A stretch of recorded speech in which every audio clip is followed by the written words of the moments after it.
낭이는 선비에게 말했지. 난 요괴 사냥꾼이요. 초롱각 씨가 여기 있다는 얘기를 듣고 퇴치하러 왔지. 초롱각 씨는 남자들을 꿰어 환각을 걸고는 청기를 뽑아먹는 요괴이니라. 내 놈은 하루 이틀만 더 지났어도 송장이 되었을 거야.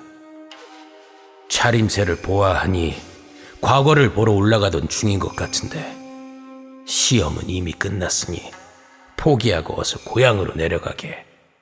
그리고 다시는 이 근처에 얼씬거리지도 말게. 그 말을 끝으로 요괴 사냥꾼은 사라졌어.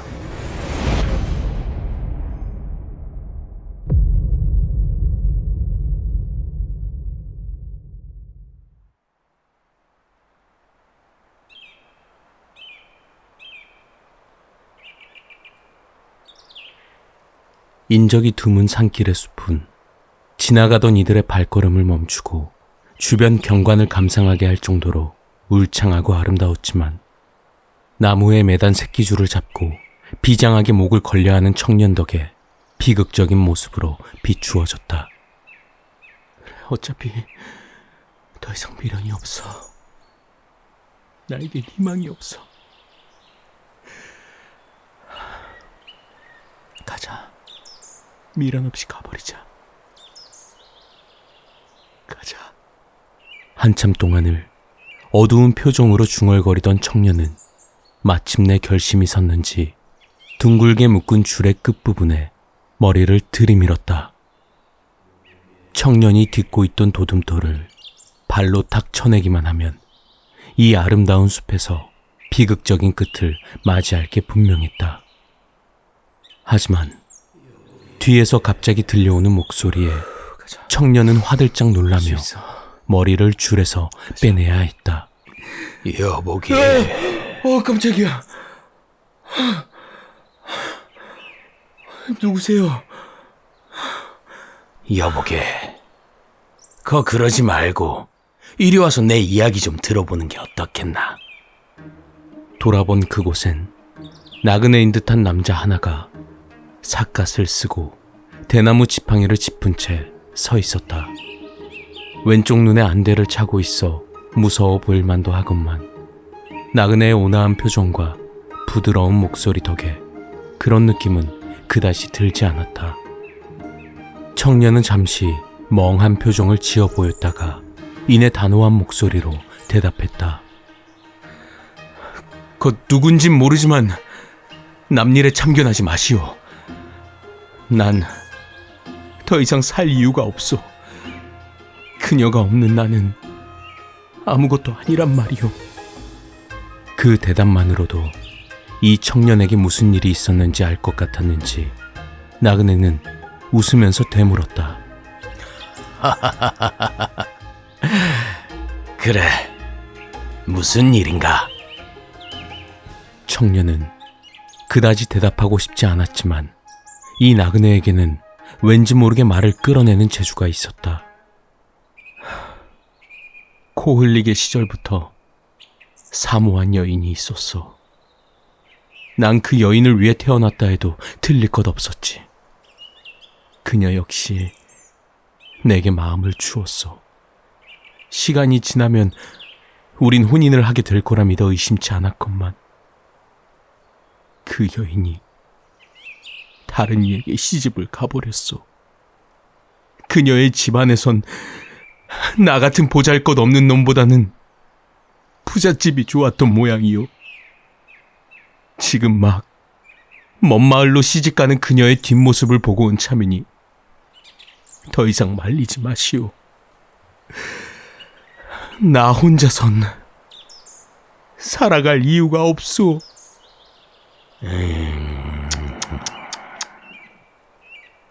나그네는 작게 혀를 끌끌 찼다. 청년은 곧 나그네가 자신에게 온갖 뻔한 말로 설교를 늘어놓을 거라 생각했다. 하지만 나그네는 설교 대신 생각지도 못한 말을 꺼내었다. 자네, 아무래도 내 말을 제대로 듣지 못했나 보구만. 네, 다시 얘기하지. 난 자네에게 이렇게 말했네. 이리 와서 내 이야기 좀 들어보는 게 어떤가? 예? 청년은 다시금 멍하게 나그네를 바라보았다. 아, 그렇지. 이거 내 소개를 안 했구만. 난 이야기꾼 외눈박이라 하네. 외눈박, 박시성이니 다들 그렇게 부르지. 내가 이 아구심 하나로는 조선 땅에서 될 자가 없는지라. 새끼 밥 먹듯이 입을 풀어줘야 개운해지거든. 근데 이 경치 좋은 곳에서 나무에 대고 말하기는 좀 아쉬워 이렇게 둘러보다가 이렇게 자네를 보게 된 것이지. 이야기란 자고로 듣는 이가 있어야 신명이 나는 법이니 볼 일이 있으면 좀 나중에 보고 지금은 내 이야기나 좀 들어주게. 청년은 당혹감을 감추기 힘들었다. 하지만 외눈박은 그런 청년에게 시간을 주지 않고 목을 다듬고는 이야기를 시작했다.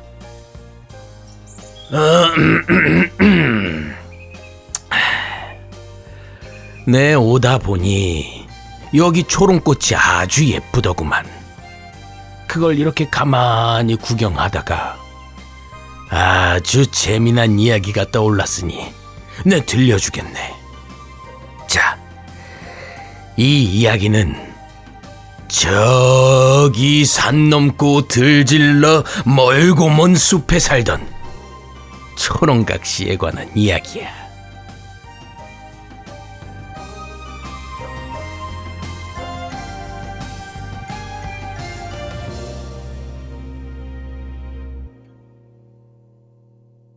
옛날 어느 멀고 먼 산속엔 햇볕조차 뚫고 들어오지 못할 정도로 울창하게 우거진 숲이 있었어.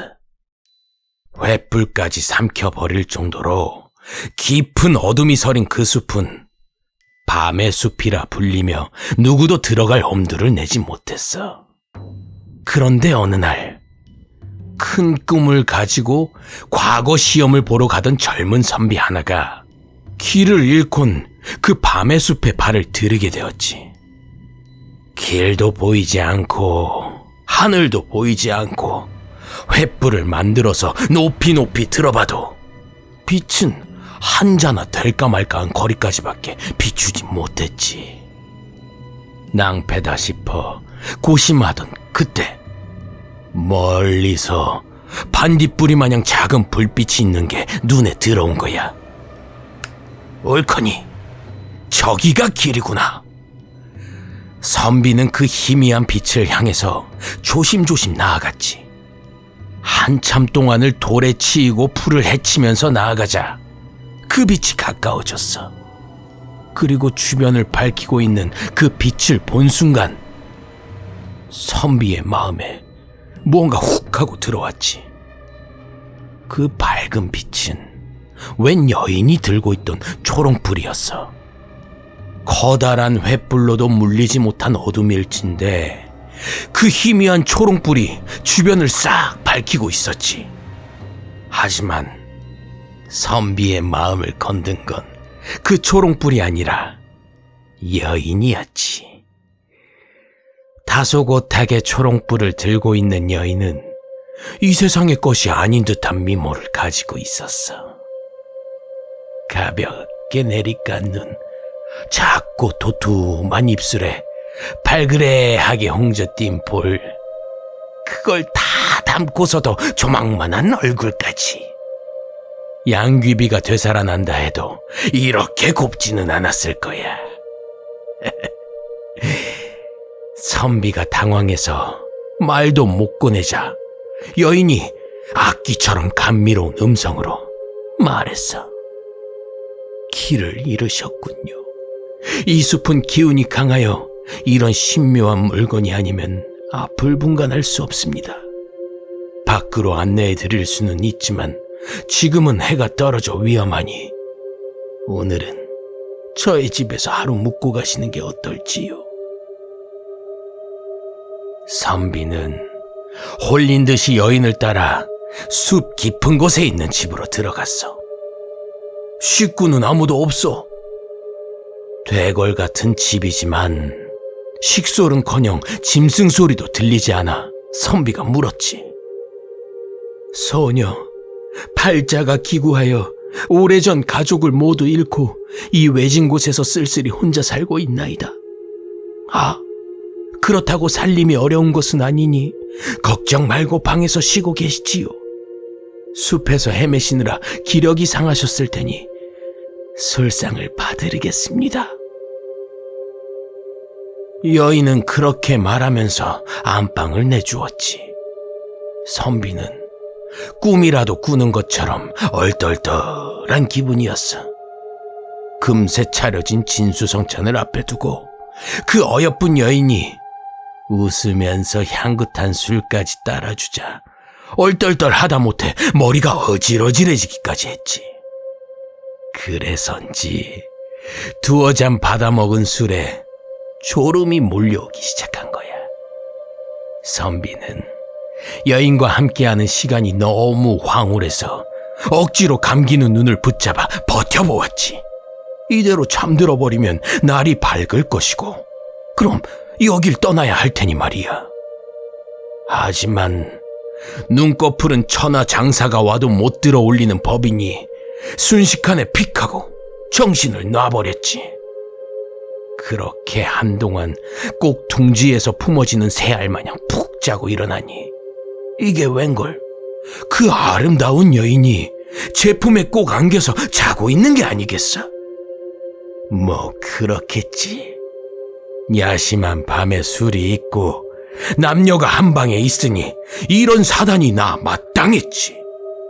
아무튼 부스스 깨어난 그 여인에게 당당히 책임을 지겠노라 말하니 그 여인도 싫지 않은지 부끄러운 듯 배시시 웃는 게 여간 예쁘지 않았다 이거지. 그런데 문제는 이 선비는 아직 할 일이 있다는 거였어. 내 이제 막 혼인을 약조한 참이지만 그대 곁을 잠시 떠나야 하오. 나 역시 떨어지는 것이 내키지는 않으나 과거를 보러 올라가는 길이었으니 잠시간만 기다려주시오. 네, 꼭 합격을 해서 돌아오도록 하겠소. 그러니 이 숲을 나가는 법을 알려주시오. 그렇게 말했지만 여인은 눈웃음을 지어 보이며 대답했어. 이 숲의 밤은 기나이다. 원체 깊고 진한 기운을 가지고 있어 밖에서의 하룻밤이 이곳에서 며칠은 될 터이니 너무 서두르지 마시고 해가 뜰 때까지 기다리시지요.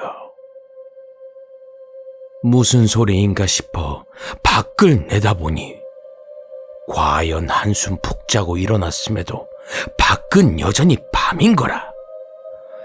해가 뜨려면 아직 멀었다는 생각에 조금은 안심을 하고 있자니 여인이 다시 술상을 차려 들어왔지. 저녁 술상을 차려왔습니다. 밤이 지나지 않아도 허기는 칠 터이니 저녁상을 몇 번이고 받으셔야 합니다. 그때부터 행복하고도 기묘한 밤이 계속된 거야. 저녁상을 받아 여인과 함께 술을 마시고 여인을 품에 안고 잠들고 한참 자고 일어나도 여전히 그날 밤이었으니 다시 저녁상을 받고 함께 술을 마시고 말도 못하게 행복해서 선비의 얼굴에는 미소가 가시질 않았어. 그렇게 12번째 저녁상을 받고 잠이 들었을 때 선비는 귀청이 나갈 것 같은 비명소리에 놀라 눈을 떠야 했지. 정신을 차려보니 웬 낭인 하나가 여인의 머리채를 잡아서는 칼을 들이밀고 있었어. 웬 놈이냐? 여기가 어디라고 행패를 부리는 게야? 그 손 당장 놓지 못할까? 선비가 분연하게 일어나 일가를 퍼부었지만 낭인은 전혀 동의 없이 말했어. 정신 차려라. 넌 지금 초롱각 씨에게 홀려 있으니 네 꼴을 제대로 보고 인연의 꼴을 제대로 봐라. 선비는 무슨 말인지 알 수 없었지. 다시 봐도 아름다운 연인인데다가 자기 손을 내려다보고 얼굴을 더듬어 봐도 이상한 건 없었거든. 그걸 보고 있던 낭이는 한숨을 쉬는 듯 하더니 그대로 칼로 여인의 목을 쳐버렸어. 안 돼! 놀란 선비가 소리쳤지만 이내 숨을 헛하고 들이쉬어야 했어. 좀 전까지 아름다웠던 여인은 온데간데 없고 낭인의 손에 들린 건 아귀같이 생긴 요괴의 머리였지. 머리 위에 초롱불 같은 걸 대롱대롱 매달고 있는 모습이 어찌나 끔찍한지 당장이라도 토악질이 나올 것 같았어. 그제야 선비 눈에 씌인 것들이 벗겨져 사방이 제대로 보이기 시작했지. 저녁상이라고 차려진 건 구덩이에 지렁이요, 술이라고 따라진 건 구정물. 선비가 들어앉은 곳도 되걸 같은 집이 아니라 습하고 축축한 동굴안이었지. 다시 내려다본 손은 꼭 해골 마냥 앙상해 있었고 더듬어본 얼굴도 탁하고 힘을 잃어 있었어. 낭이는 선비에게 말했지. 난 요괴 사냥꾼이요. 초롱각 씨가 여기 있다는 얘기를 듣고 퇴치하러 왔지. 초롱각 씨는 남자들을 꿰어 환각을 걸고는 청기를 뽑아먹는 요괴이니라. 내 놈은 하루 이틀만 더 지났어도 송장이 되었을 거야. 차림새를 보아하니 과거를 보러 올라가던 중인 것 같은데 시험은 이미 끝났으니 포기하고 어서 고향으로 내려가게. 그리고 다시는 이 근처에 얼씬거리지도 말게. 그 말을 끝으로 요괴 사냥꾼은 사라졌어. 초롱각 씨가 죽어서인지 숲은 어둠이 물러가 있었지만 청년은 허탈함에 주저앉았어. 우습게도 요괴에 홀려 시험을 보지 못해서가 아니라 진심으로 사랑했던 여인이 사라졌다는 생각 때문에 살 의욕을 잃어버린 거야. 초롱 아귀에게 홀려있던 그 시간이 선비에게는 가장 행복한 순간이었거든. 그걸 잃었으니 차라리 죽고 싶다는 생각이 들어버린 것이지. 외눈박은 어느새 이야기에 빠져든 청년의 모습을 가만히 보다가 말했다. 어떤가? 바보 같지 않은가? 제 목숨 아까운 줄 모르고 사랑 타령하는 그 선비가 말이야. 청년은 버뜩 정신을 차리고 무어라 말하려 했지만 목구멍이 막힌 듯 대답할 수 없었다. 자신의 상황과는 분명 다르지만 죽겠다고 나서는 자신의 모습만은 선비와 크게 다르지 않게 느껴져서였다. 다행히도 그 선비도 그렇게까지 어리석지는 않았어. 시간은 좀 걸렸지만 마음을 추스르고 다시 공부를 했지. 헛된 집착은 버리고 그저 열심히 살아가기로 결정한 거야. 청년은 이런저런 생각을 하다가 외눈박에게 물었다. 그래서 그 선비는 나중에 장원급제에서 훌륭한 사람이 된 거요? 외눈박은 조금 민망한 표정을 지어 보이며 말했다. 그게 그랬으면 참 좋았을 텐데 말이지. 이 과거 시험이란 게 그리 만만치 않았으니 결국 떨어졌다고 하더구만. 대신 마을에서 참한 색시를 얻어서 자식도 낳고 손주도 보고 잘 살았지. 천수를 다 누리고 가족들 품에서 잠들듯이 편하게 눈을 감았다고 들었어. 사람 일이란 게 다 그렇지 않겠나? 응? 부귀영화는 아니더라도 천상지혜는 아니더라도 목숨만 붙어있으면 어떻게든 살 구실이야 생기기 마련이고 또 살다 보면 그럭저럭 살 법해지기 마련이니까 말이야.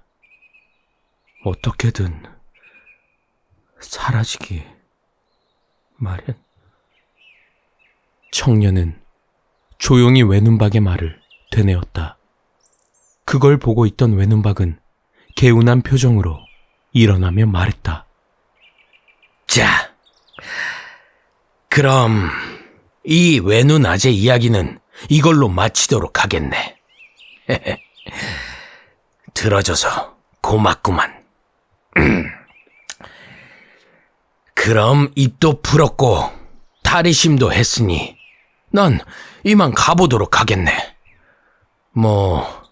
내 볼 일은 끝났으니 하던 거 마저 하시게.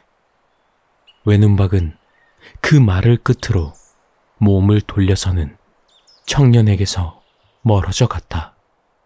청년은 한동안 외눈박의 뒷모습을 보다가 새끼줄을 걸어놨던 나뭇가지를 돌아보았다.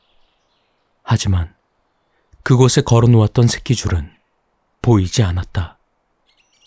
아, 그리고 이건 이야기 값으로 내 받아감세.